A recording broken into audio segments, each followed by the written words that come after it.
Graças e paz, amados, queria deixar uma mensagem, que essa mensagem possa ir de encontro ao seu coração. Em nome do nosso Senhor Jesus Cristo, fala a respeito pela opinião dos outros, que Paulo nos relata algo em relação a isso. Paulo está chegando ao fim deste assunto, aqui no capítulo 1 Coríntios, capítulo 10. O versículo em si, qual eu vou estar ministrando, é o versículo 23. E ele começa a tratar: não é fácil decidir quais os limites para a conduta do cristão. Por estarem unidos com Cristo, os cristãos estão livres das leis e do costume do Antigo Testamento. Eles são o povo da nova aliança, não da antiga. Mas a coisa mais importante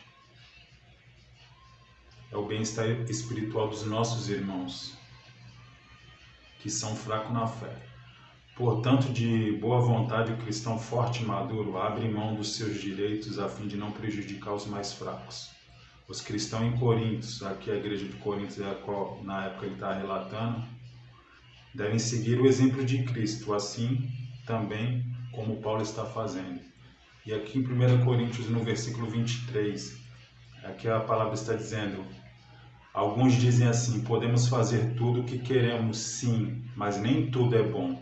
Podemos fazer tudo o que queremos, mas nem tudo é útil. Que a gente venha tomar cuidado.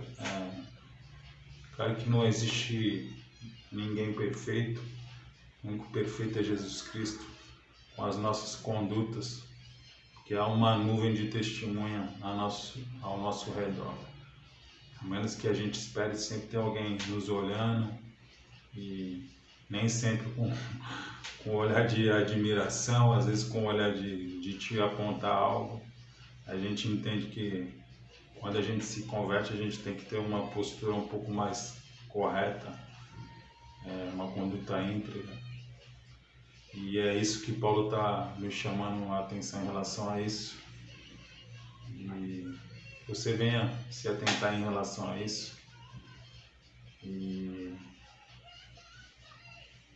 podemos fazer tudo o que queremos, né? Como diz aqui, mas o bom e útil significa, antes de tudo, buscar os interesses dos outros e não os nossos. Então, que a gente se preocupe mais também com quem está à nossa volta, que a gente procure ter uma conduta digna de ser um verdadeiro cristão, para que a gente seja exemplo, seja referência para aqueles que estão se achegando ao cristianismo, ou até mesmo aqueles que não são cristãos, mas às vezes têm a vontade de conhecer, de buscar algo da parte do Senhor. E também aqui queria deixar mais alguma coisa relacionada ao nosso corpo. O Espírito Santo acabou de ministrar isso também aqui no meu coração. O uso do corpo é para a glória de Deus. E aqui Paulo relata algumas coisas em Coríntios. Havia cristãos em Coríntios que estavam dizendo que a pessoa faz com o corpo, com o que a pessoa faz com o corpo, afeta o espírito. Portanto, o cristão teria a liberdade de fazer o que quisesse. É aquilo que a gente fala, a gente alcança a liberdade em Cristo, mas a gente tem que tomar cuidado com isso. Quando a gente fala em liberdade, ter autocontrole da nossa vida e da nossa saúde.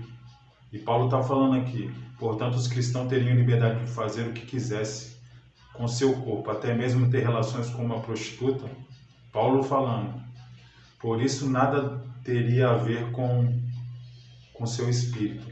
Paulo declara que o corpo do cristão será ressuscitado e faz parte do corpo de Cristo.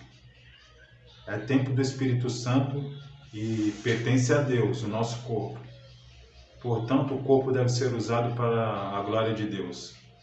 E aqui no versículo 12, para que eu possa estar fechando essa ministração, em 1 Coríntios 6,12, alguém vai dizer: eu posso fazer tudo o que eu quero? Pode sim, mas nem tudo é bom para você. Eu poderia dizer: posso fazer qualquer coisa, mas não vou deixar que nada me escravize. Então que a gente aprenda, quando a gente fala em liberdade, Claro que nós temos uma liberdade para fazer aquilo que não nos condena. Se não há condenação no teu coração, na sua mente, mas que você aprenda a lidar com a sua liberdade, porque a gente, como falei no início da passagem, a gente somos cristãos, somos referências para alguns e para outros não, mas a gente tem que estar mais atento em relação à nossa conduta diária, e como imitadores de Cristo, como os filhos de Deus, a gente precisa estar mais atento em relação a isso. E tome cuidado com a liberdade, com o seu corpo, cuide-se, que essa palavra de alguma forma possa abençoar você, que essa palavra vá de encontro ao seu coração, em nome do nosso Senhor Jesus Cristo. Amém.